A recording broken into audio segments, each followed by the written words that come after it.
ॐ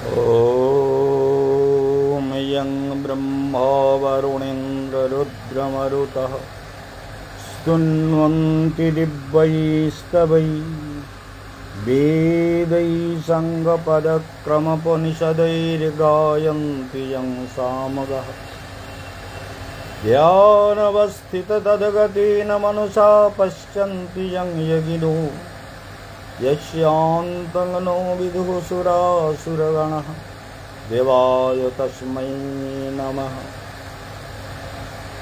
हरिर्नाम हरिर्नाम हरिर्नामैव केवलं कलौ नस्त्येव नस्त्येव नस्त्येव गतिरन्यथा।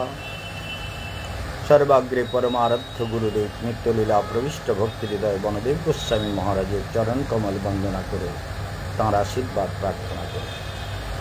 अमर कथा यूट्यूबे फेसबुके যারা দেখছেন সমস্ত ভক্তদের জানাই হার্দিক অভিবাদন। এবারের যে প্রোগ্রাম সেটা সম্পর্কে আপনারা নিশ্চয়ই জেনে গেছেন।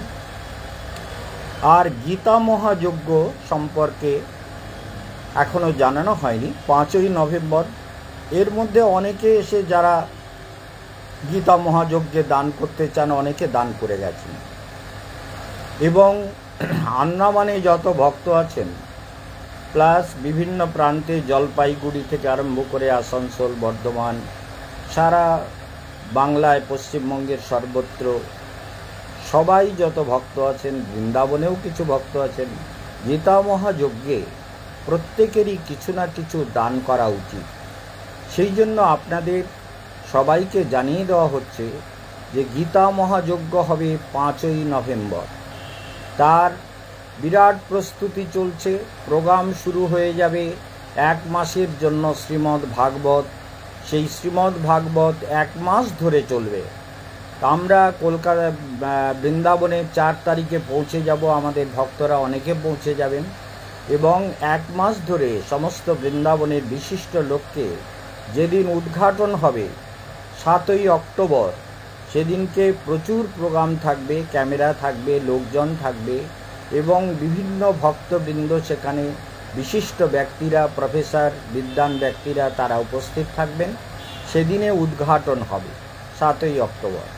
এই অক্টোবর থেকে আমাকে আর পাবেন না, অর্থাৎ অক্টোবরের 4 তারিখ আমি চলে যাব তো 3 তারিখ পর্যন্ত পাবেন। 4 তারিখে চলে যাব।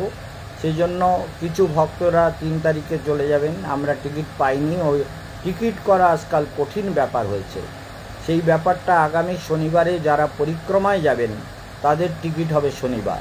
সেটার জন্য আমরা বিভিন্ন জায়গায় চেষ্টা করছি। আমাদের ডিপি মজুমদারকে বলেছি, আমাদের যে ভীষণ প্রিয় পাত্র আমাদের বিদিশার স্বামী যে আরপিএফের হেড তাকে জানানো হচ্ছে যে কোথায় কোথায় কিভাবে লোক সেটিং করব। রেলের অফিসারদের হেল্প নেওয়া হচ্ছে। ডিপি মজুমদার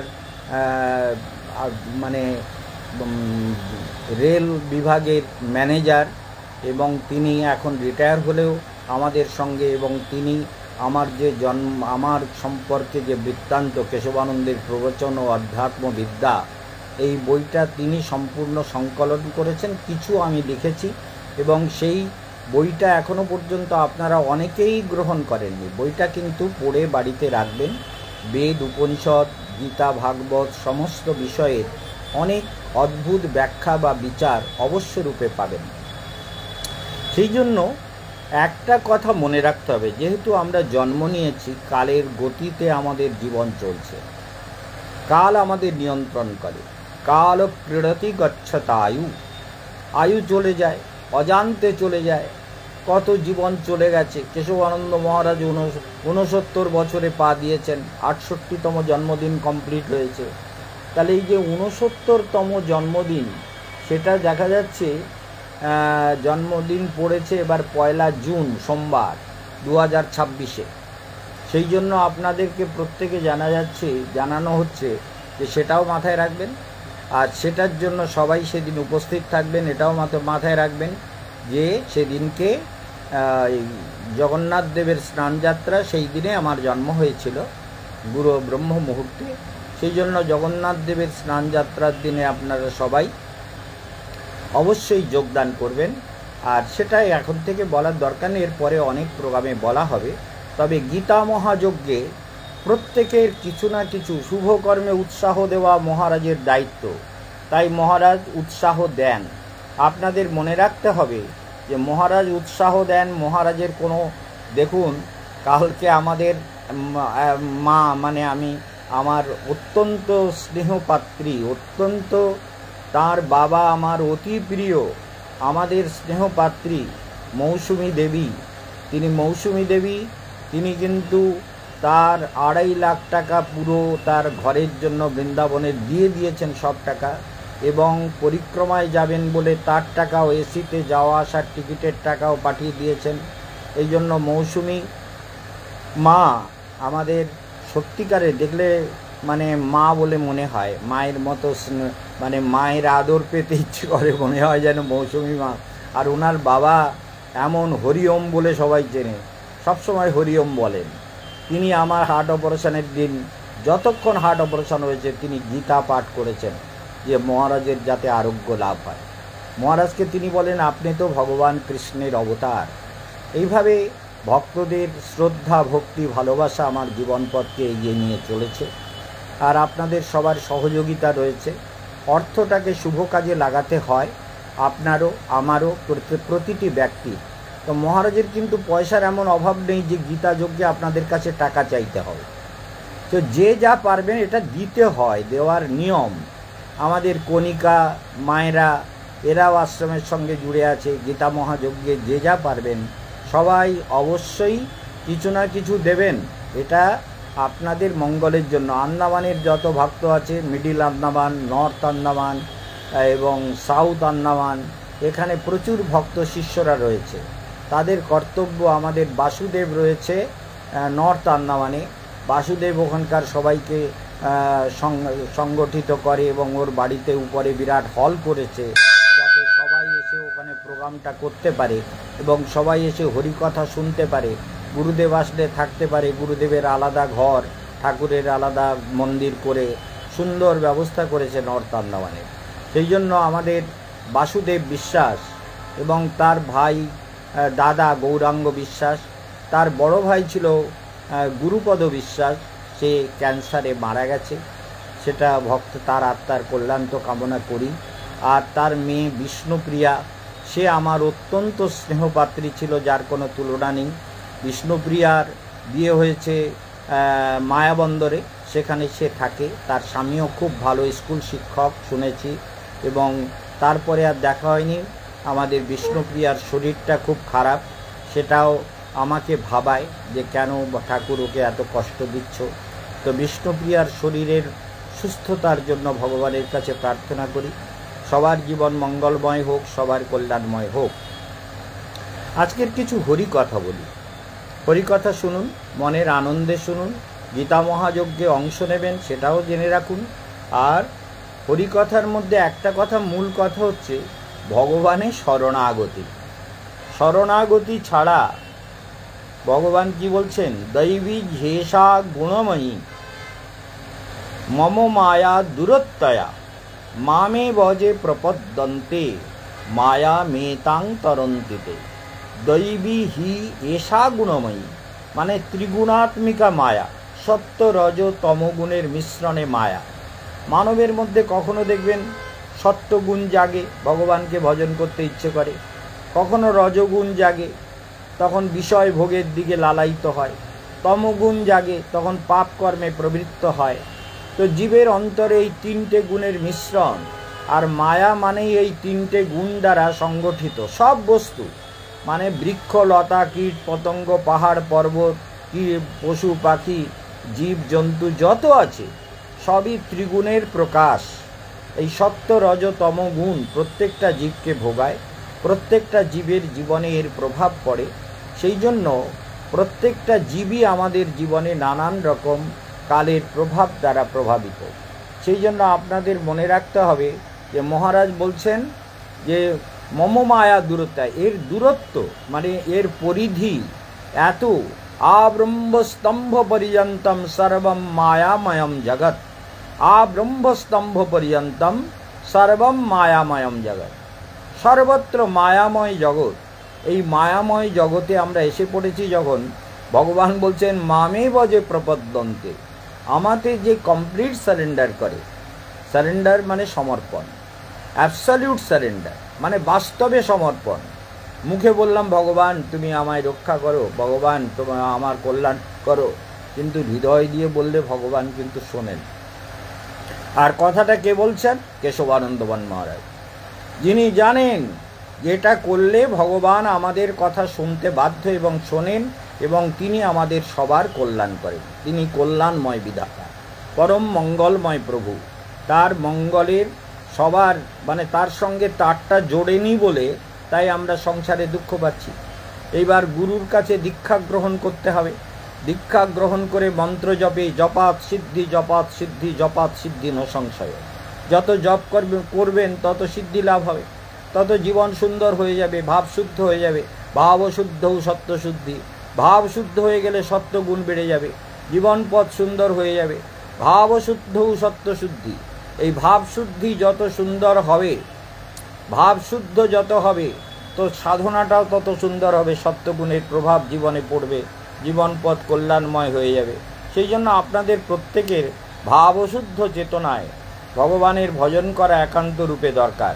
সেই জন্য আমি বিদ্যাপতির একটা পদ আপনাদের, কঠিন কঠিন কথা বললে মাথায় ঢোকানো মুশকিল, বিদ্যাপতির একটা সহজ পদ আপনাদের শোনাই। সহজ না, রাঢ়ী ভাষা। মাধব বহুত মিনতি করিত। হে মাধব, আমি তোমাকে অনেক মিনতি করছি। বিদ্যাপতি, যিনি পরবর্তীকালে গোবিন্দ দাস রূপে জন্মগ্রহণ করেছিলেন। বিদ্যাপতির, বৈষ্ণব জগতে বিদ্যাপতির কথা যারা বোঝে না, যারা জানে না, তারা কিন্তু বৈষ্ণব জগতের কিচ্ছু জানে না। সেই জন্য বিদ্যাপতি মাধব বহুত মিনতি করিত। হে মাধব, তোমাকে আমি অনেক মিনতি করি, অনেক প্রাণের চোখের জল, হৃদয়, মন, বুদ্ধি, চেতনা সব দিয়ে তোমার চরণে মিনতি করছি। হে মাধব, দেই তুলসী তিল এ দেহ সমর্পিলু, দয়া জানি না ছোড়ো বিমো। মাধব, দয়া আমি জানি তুমি আমার উপরে দয়া ছাড়তে পারো না। তুলসী তিল নিয়ে তোমার চরণে সঁপে দিলাম। এই তুলসী তোমার প্রিয়, এই তুলসী আর তিল দিয়ে তোমার চরণে সমর্পণ করছি।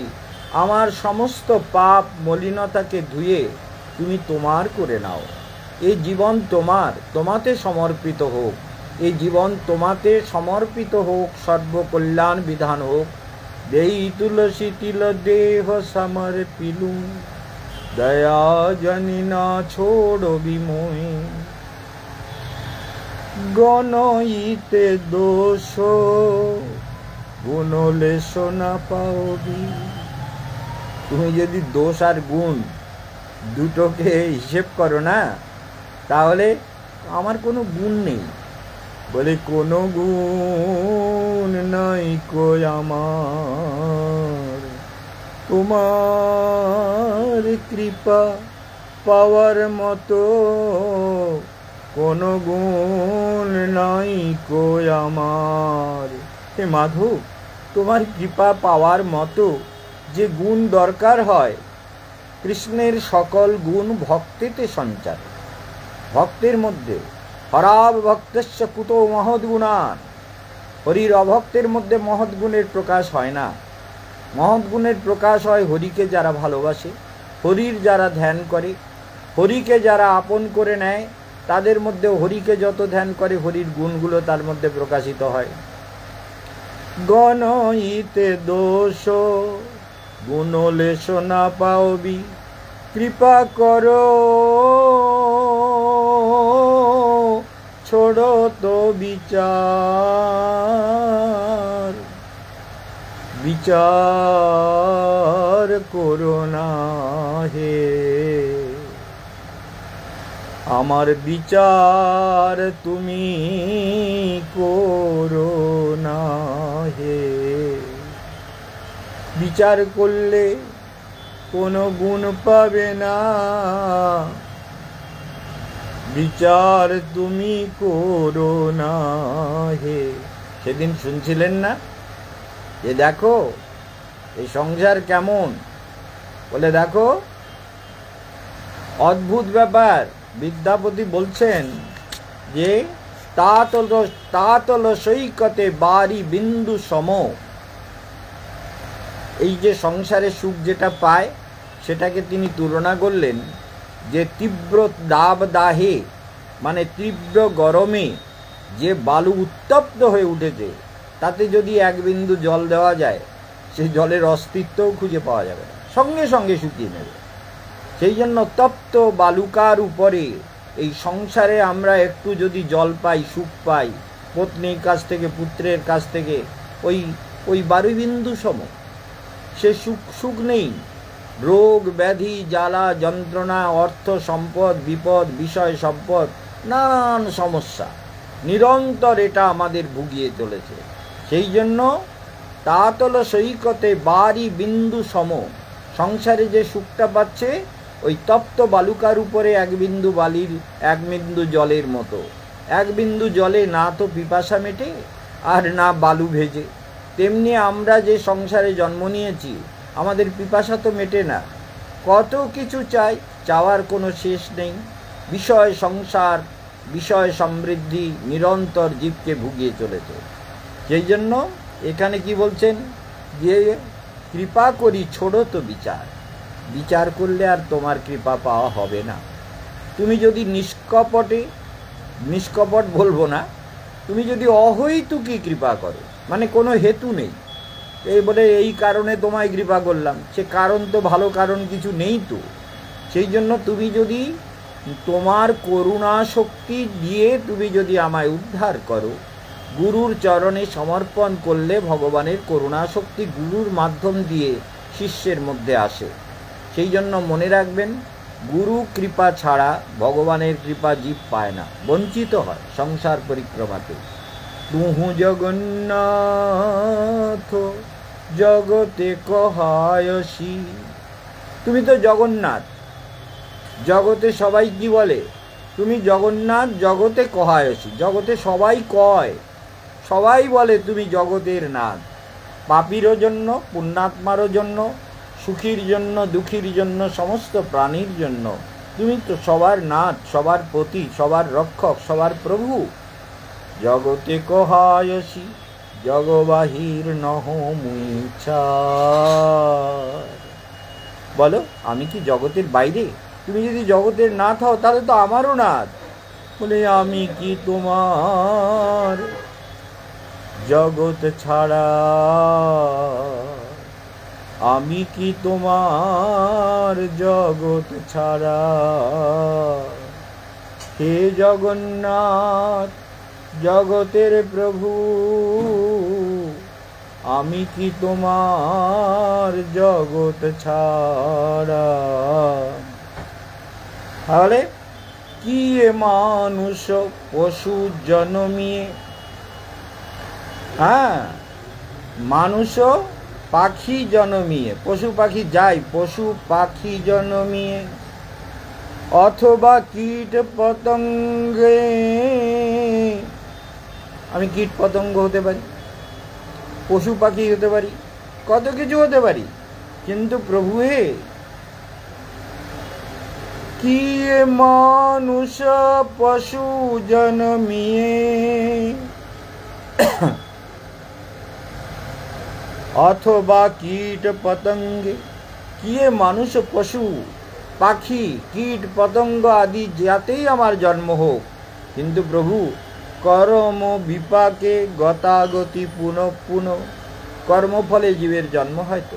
কার পেটে যাবেন আপনি? আপনি বললেই তো হবে না।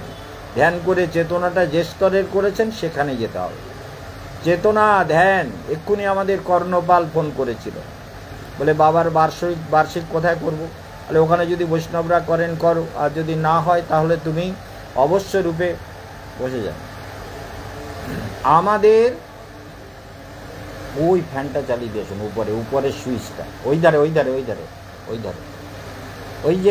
ওই যে দেখুন, হ্যাঁ উপরের সুইচটা দিন, উপরের একটা সুইচ, প্রথম সুইচটা হ্যাঁ দিয়ে দিন ব্যাস। কিয়ে মানুষ পশু জন্মিয়ে, পশু পাখি যাই জন্ম হোক, অথবা কীট পতঙ্গে, করম বিপাকে হাম গতাগতি পুনঃ পুনঃ মতিরহু তব পর সঙ্গে। যদি আমার এরকম জন্ম হয় তাহলে তোমার কথায় যেন আমার মতি থাকে, তোমায় যেন ভুলি না হে জগন্নাথ জগৎপতি, আমি তোমায় যেন ভুলি না হে মতিরহু অপর সঙ্গী। তোমার প্রসঙ্গ, তোমার কথা, তোমার বার্তা, তোমার ভক্ত সঙ্গ এ যেন কোনোদিনও না ভুলি হে প্রভু। মতিরহু তু অপর সঙ্গে, ভনয়ে বিদ্যাপতি অতিশয় কাতর, তরইতে ইহ ভব সিন্ধু, তরইতে ইহ ভব সিন্ধু। এই ভবসিন্ধুকে পার করার জন্য বিদ্যাপতি ভনয়ে, ভনয়ে মানে বিদ্যাপতি বলছেন, প্রার্থনা করছেন যে অতিশয় কাতর তোমার চরণে মন প্রাণ বুদ্ধি চেতনা সমর্পণ করে তোমার চরণে সব সঁপে দিচ্ছি প্রভু। তরইতে ইহ ভব সিন্ধু, তুয়া পদ পঙ্কজ করি অবলম্বন। তোমার চরণ কমল, পঙ্কজ, পঙ্কজ মানে কমল, হে প্রভু তোমার চরণ পঙ্কজকে আমি অবলম্বন করলাম। তোমার চরণ কমলে সব সপিলাম, তুমি ছাড়া আর কেহ নাই। তোমার চরণ কমলে সব সপিলাম, তুয়া পদ পঙ্কজ করি অবলম্বন। তিলয়েক দেহ দীন বন্ধু, তুমি দীনজনের বন্ধু প্রভু। আমার মতো দিনহীন আর পাবে না, তুমি দীনজনের বন্ধু প্রভু। তাই তিলক তোমার কৃপার একটু বিন্দু আমাকে দাও, যাতে তোমার চরণতলে আবার ফিরে যেতে পারি, মায়ার বন্ধনে মোহপাশে আর পড়ে থাকতে না হয়। হে করুণা সিন্ধু ভগবান, হে জগতের জীবন, হে প্রাণের দেবতা, এটাই আমার নিবেদন। সেই জন্য ভগবানের পূর্ণ শরণাগতি হলে জীবের কল্যাণের রাস্তা সুগম হয়। বেশি কথা বলবো না, আমাদের ধীরেন পাল এসেছেন, বহুদিন থেকে জুড়ে আছেন। আপনাদের সেই প্রসঙ্গে বলি, এই কথাটা না বলতাম না, ধীরেন পাল না এলে হয়তো বলা হতো না। আপনাদের যারা সুগার প্রবলেমে ভুগছেন, ভালো করে মনে রাখবেন, তাদের জন্য এক মহা ঔষধ গুরু রবিশঙ্কর আর্ট অফ লিভিং যিনি প্রতিষ্ঠা করেছেন এবং অনেক বড় যোগী এবং নিজে সাধনা করেন, প্র্যাকটিক্যাল করেছেন, রিসার্চ করেছেন, এর দ্বারা সুগার সেরে যাবেই যাবে, না গেলে 1 লক্ষ টাকা পুরস্কার দেব। রবিশঙ্করের কথা মনে রাখবেন, সেটা হচ্ছে ডালচিনি, দারুচিনি, যেটা ভালো করে মনে রাখবেন।